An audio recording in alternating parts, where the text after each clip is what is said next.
give you the current situation.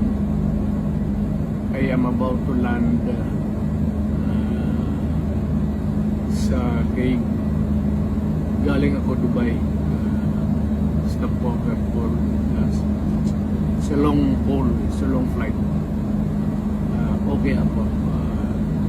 Do not worry. And I think this is something to do with the law and order noon. At sinasabi ko naman sa mga pulis, military na trabaho kayo,